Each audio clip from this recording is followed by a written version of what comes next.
Imagine the warm golden light of dawn spilling over the horizon, painting the endless reeds of the Nile Delta in hues of amber and green.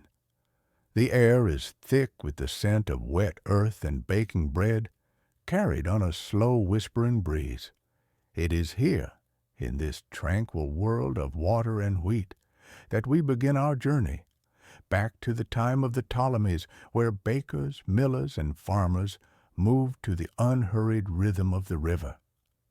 The Nile Delta was the place of abundance, a vast fan of fertile land where the river split into countless channels, nourishing fields of emerald wheat and barley. The people who lived here knew the water's moods, the way it rose and fell with the seasons, the way it shaped their days, and among them, the bakers held a quiet but essential role, turning the river's gift of grain into sustenance, into warmth, into life itself. Let us step into their world, not with the grand tales of pharaohs and battles, but with the small, steady moments, the kneading of dough at sunrise, the crackle of a clay oven, the murmur of neighbors exchanging loaves. This was a world shaped by routine, by craft, by the patient turning of the seasons. In Ptolemaic Egypt, the delta was a melting pot, a place where Greek settlers and Egyptian traditions blended like flour and water. The bakers here used tools passed down for generations, simple grindstones, woven baskets, clay ovens shaped like beehives. Their recipes were uncomplicated: barley loaves, flatbreads brushed with oil, sometimes sweetened with dates or honey, but in their simplicity lay a kind of quiet perfection. Their homes were humble, built of mud brick, their walls thick to keep out the midday heat. A baker's house might have a small courtyard where dough could rise under linen cloths, shaded from the sun. Nearby, the grain stores stood, wooden bins or woven reed containers carefully sealed to keep out mice and insects. Clothing was simple, practical, linen tunics, loose and light, often bleached pale by the sun. A baker might wear an apron of thicker cloth to shield against the heat of the oven, their hands dusted white with flour. There was no hurry in their movements, no frantic haste, just the steady, familiar work of shaping loaves, of feeding the fire, of waiting for the bread to rise. And as the bread baked, the delta breathed around them, the reeds swaying, the water flowing, the herons wading in the shallows. This was a world where time moved gently, where the work of hands connected people to the earth, to the river, to each other. In the next part, we will wander through the morning markets, where the bakers brought their warm loaves, and where the delta's bounty was shared among neighbors. As the first light of morning stretched across the delta, the village began to stir. The bakers, already awake for hours, carried their warm loaves in wide, shallow baskets, their footsteps quiet on the dusty paths. The air was cool, carrying the scent of baking from clay ovens, of dew on reeds, of the earth slowly warming under the sun's touch. The market was not a grand plaza of stone, but a simple gathering. Mats spread on the ground, a few wooden stalls, sacks of grain, and baskets of dates arranged in neat rows. Here the bakers took their place beside fishermen with nets still damp from the river, potters with stacks of smooth clay bowls, and farmers with bundles of fresh greens. There was no shouting, no urgency, just the quiet murmur of trade, the slow exchange of goods and greetings. A good baker knew the language of bread. A well-baked loaf sounded light, airy, its crust crisp, but not too hard. The villagers would press a thumb gently into the side, testing its give, or breathe in its scent, warm, nutty, with the faintest tang of fermentation. Some preferred the dense, hearty barley loaves, while others chose the lighter emmer wheat, its golden crumb flecked with bran. Not all was bought with coins. In these small Delta villages, barter was common. A loaf for a handful of dates, a basket of bread for a clay jar of olive oil. The bakers knew their neighbors, knew who preferred their loaves well browned, who needed extra for a family feast. There was a rhythm to these exchanges, a familiarity that wove the market together like the strands of a reed mat. Behind the bakers' stalls the ovens still glowed. Some were communal, clay domes shared among families, their embers tended by an elder who knew just how to bank the heat. Others were smaller, nestled in the courtyards of homes, their smoke curling lazily into the sky. The bakers would return to them throughout the day, shaping new loaves, feeding the fire with dried reeds and chaff, their hands moving with unthinking skill. And as the sun climbed higher, the market slowly dispersed. The villagers returned to their homes, their baskets now full. Bread for the midday meal, perhaps a fish wrapped in leaves, a handful of figs. The bakers, their stalls emptier, lingered a while, sharing news, sipping weak beer from clay cups. There was no need to rush.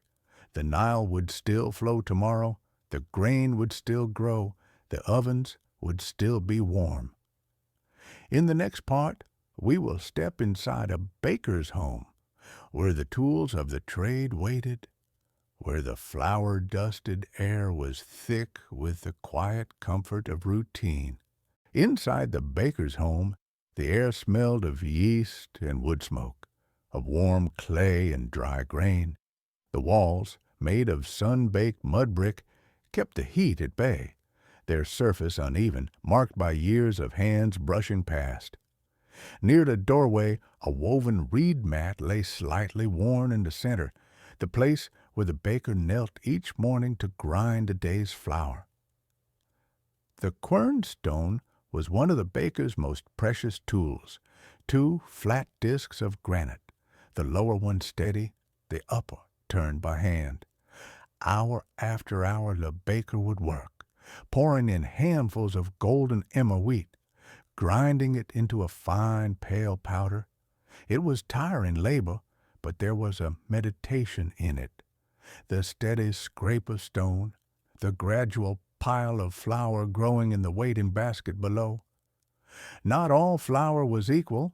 Some batches were coarse, good for hearty loaves. Others were sieved twice, soft as river silt, reserved for the finer breads that might grace a wealthier table. The baker knew each texture by touch, by the way it clung to their fingers or drifted like dust in a sunbeam. In the corner, near the oven, stood the kneading trough, a shallow wooden bowl, its sides smoothed by years of use. Here the baker mixed flour with water, a pinch of salt, sometimes a spoonful of yesterday's dough left to sour and rise. No written recipes guided the hands, just memory, just instinct, the knowledge passed from parent to child over generations. While the dough rested, covered in damp linen, the baker moved to tend the oven. It was a domed structure of clay, built into the house's outer wall, its opening just wide enough to slide in a loaf. The fire inside was fed with dried reeds, with chaff, with whatever burned clean and hot. The baker knew the oven's moods, when it roared too fierce, when it drowsed too cool, and adjusted the flames with practiced patience.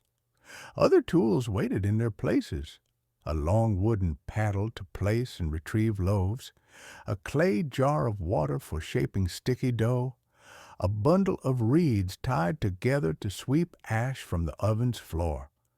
Each had its purpose, its place. There was no clutter, no excess, only what was needed, only what was useful. And as the bread baked, the baker might pause, wiping a flour from their brow with the back of a wrist. Outside, the Nile murmured, a donkey brayed in the distance, children's voices floated like birdsong. Inside, the heat wrapped around them like a blanket, the scent of baking bread thickening the air. There was no need to speak. The work was its own language. In the next part, we will follow the bread beyond the home, to the temples where it was offered, to the festivals where it was shared, and into the mouths of those who ate it with grateful hands. In the quiet hours before midday, when the sun hung heavy over the delta, the bakers would prepare their most sacred loaves, not for the market, not for their families, but for the gods themselves. The temples of Ptolemaic Egypt were never silent. Even in small villages, the whisper of prayers drifted like incense through columned halls. And always, always there was bread, round loaves shaped like the sun, long rolls symbolizing the fertile Nile. Some were stamped with sacred signs, the Ankh for life, the Jed pillar for stability, before being placed at the feet of stone statues, their faces serene in the flickering lamplight. These temple loaves were different from everyday bread. Finer flour, pure white, sifted 3 times, a touch of honey, precious and sweet. Sometimes crushed anise or fenugreek seeds were kneaded in, their earthy fragrance rising with the smoke of the altar. The bakers worked slowly, carefully, knowing this dough would feed not mortal hunger, but divine favor. During festivals, the ovens never cooled. At the feast of Renenutet, goddess of the harvest, bakers shaped loaves like sheaves of wheat. For Sobek, the crocodile god of the Nile, they made twisted rolls resembling his coiled tail. The bread was blessed, broken, shared among the crowd, a taste of the divine passing from hand to hand. In homes, too, small offerings were made. Before breaking their daily bread, a careful villager might crumble a corner onto the hearth as thanks. Before a journey, a loaf would be left at the household shrine, ensuring protection. Bread was more than food here. It was connection, gratitude, a language spoken between earth and heaven. The temple bakers had their own sacred tools, a special quern stone used only for offering flour, pure white linen cloth to cover the rising dough, clay seals bearing the names of gods pressed into each loaf before baking. Their work was routine, yet never ordinary. Every movement carried weight, every loaf held meaning. As twilight settled over the delta, the last offerings were gathered. The temple cats stretched and prowled near the altars, knowing they too would be fed from the gods' bounty. In the quiet courtyards, bakers washed flour from their arms, their day's holiest work complete. The bread had been given, the gods honored, the balance maintained, for another day at least. In the next part, we will drift down the Nile's smaller channels, where the reeds grow tall and the bakers' boats carry their wares to isolated villages.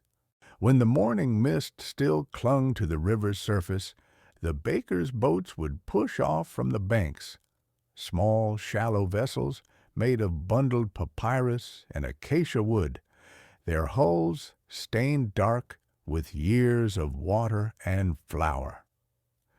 These floating workshops moved without hurry, following the delta's smaller channels where villages clustered like reeds. The bakers stood balanced at the center, their ovens built right into the boats. Clay domes nestled on beds of sand, their heat carefully controlled. Beneath them, the fire's glow reflected in the dark water, rippling like liquid copper. Some bakers specialized in journey bread, thick, dense loaves that lasted for days without crumbling. Sailors bought them before long trips upriver. Farmers took them into the marshes where they cut papyrus. These loaves were baked twice, sometimes 3 times, until they hardened like smooth stones. Yet, when dipped in beer or broth, they softened again, releasing their hidden warmth. At each village, the routine was the same. The baker would moor near the landing, tie up to a crooked acacia tree, and uncover the day's wares. Children always came first, barefoot and bright-eyed, hoping for a burnt crust to nibble. Then the mothers with their baskets, the fishermen with a morning's catch to trade, the old men who preferred their bread just so, extra crust, or none at all. The most skilled river bakers could work while floating, kneading dough on a tilted board that rolled with the waves, feeding the oven with dried reeds gathered along the banks. Their hands never stilled, their rhythm never broke, even when kingfishers dove nearby or crocodiles slid like shadows beneath the boat. By afternoon, when the sun hung white-hot overhead, the baker might anchor in the shade of a willow thicket. Here they'd eat their own meal, a loaf still warm from the oven, a handful of salty cheese, perhaps an onion pulled fresh from the riverbank silt. Then a brief rest in the boat's curve, lulled by water and weariness, before the evening's baking began anew. In the next part, we will step inside the miller's world, where grain became flour, where the river's gift was transformed by stone and patient strength. Behind every loaf of bread stood the miller, the quiet architect of flour. Their work began where the harvest ended, in shaded courtyards where the air hung thick with golden dust. The best millers knew grain like others knew the faces of their children. They could judge quality by running a handful through their fingers, feeling for plumpness, for dryness, for the faintest hint of damp that might invite mold.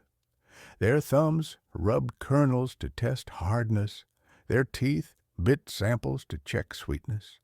Only the worthy grain went to the quern. Most mills were simple things, a flat basalt stone, slightly concave, and a smaller handstone that moved across it in endless patient circles. The miller knelt behind this altar of daily bread, their knees cushioned by worn reed mats, their shoulders rolling in a motion as ancient as the Nile's floods. Back and forth, around and around, a dance that turned hard grain into soft powder. Some houses shared a mill, wealthier homes had their own, but always the work followed the same unhurried pace, too fast, and the flour turned bitter from crushed husks. Too slow, and the day's bacon would be delayed. The perfect rhythm lay somewhere between heartbeat and lullaby. 7 grinds forward, a half-turn adjustment, 7 grinds again. After the first grinding came sifting, woven reed trays that caught coarse bran, allowing only the finest particles to pass through.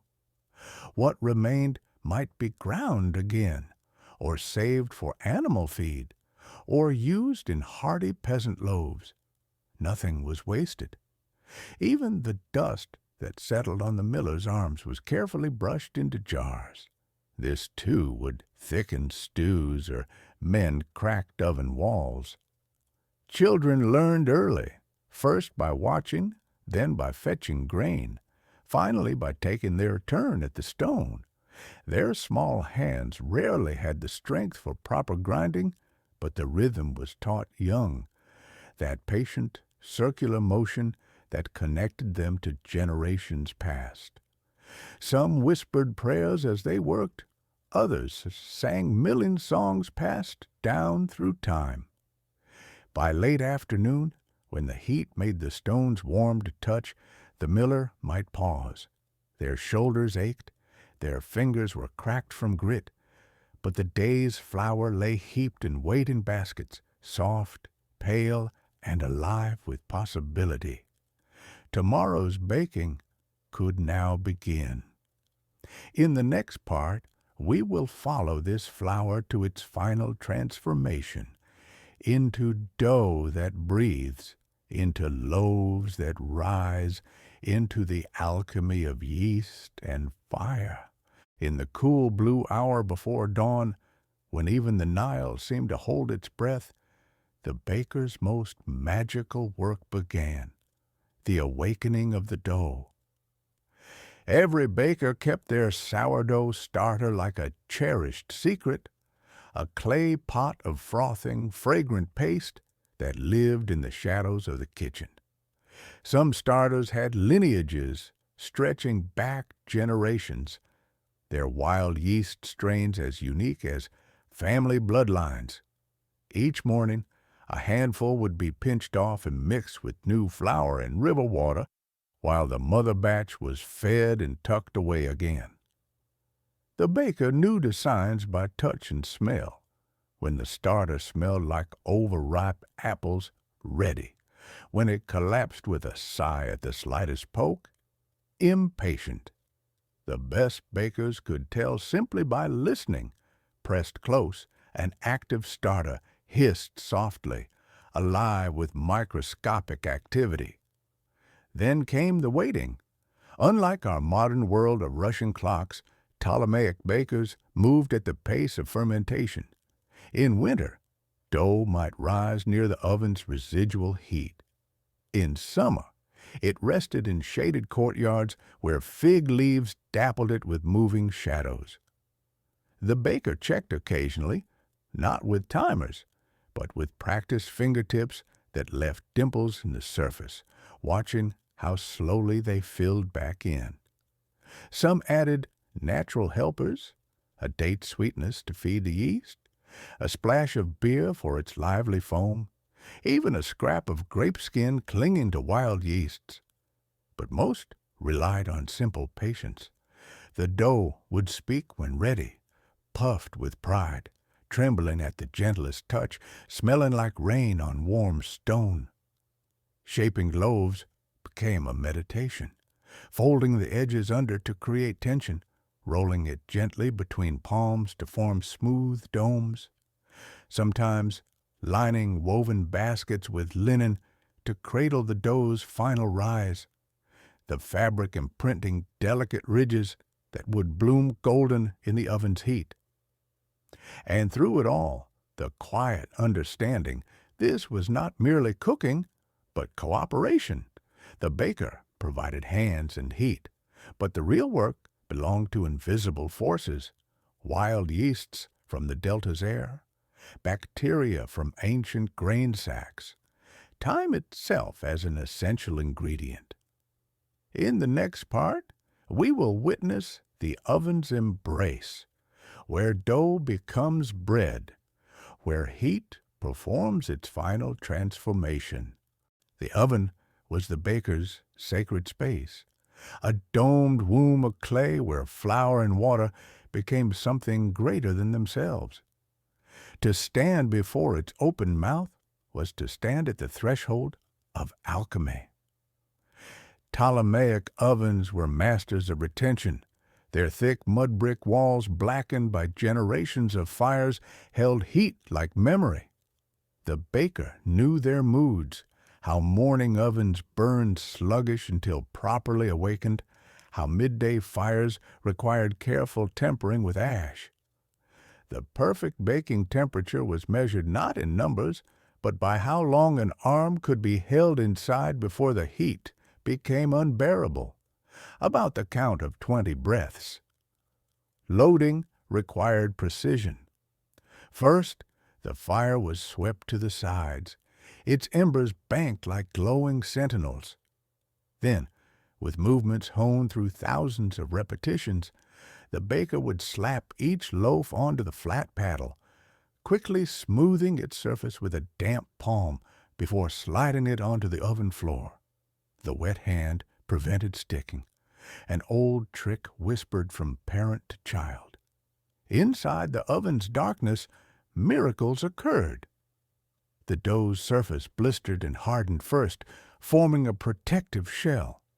Then, as heat penetrated deeper, the trapped yeast made its final effort, pushing desperately against its collapsing air pockets, lending one last burst of lift before perishing heroically in the heat.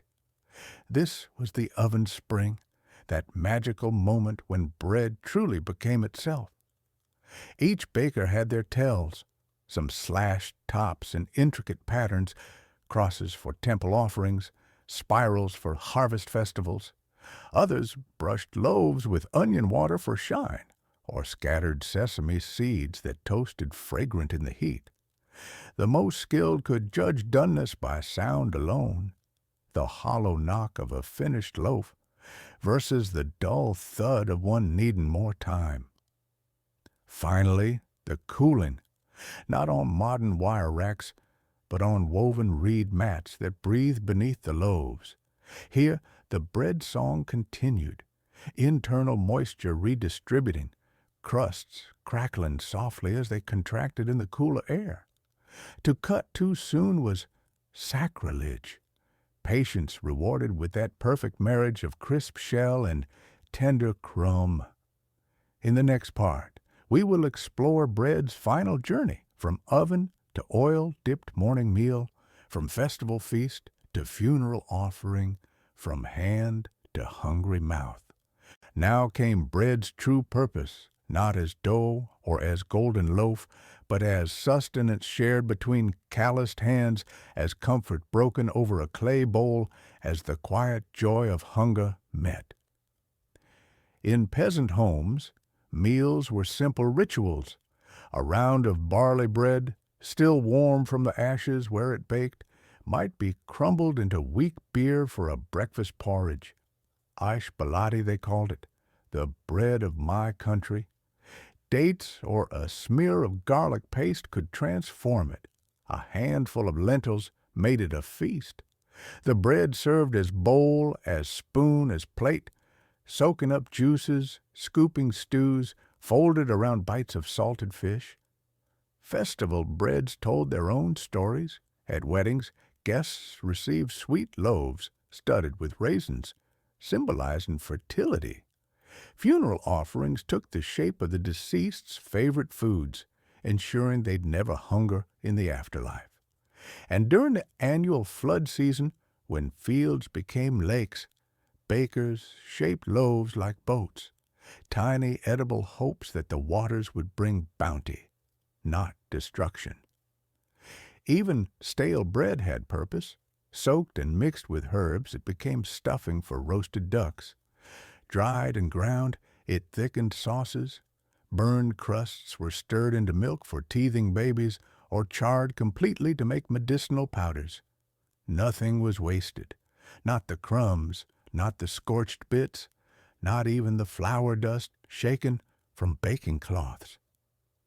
And at day's end, when the last light bled from the sky, families gathered on flat rooftops.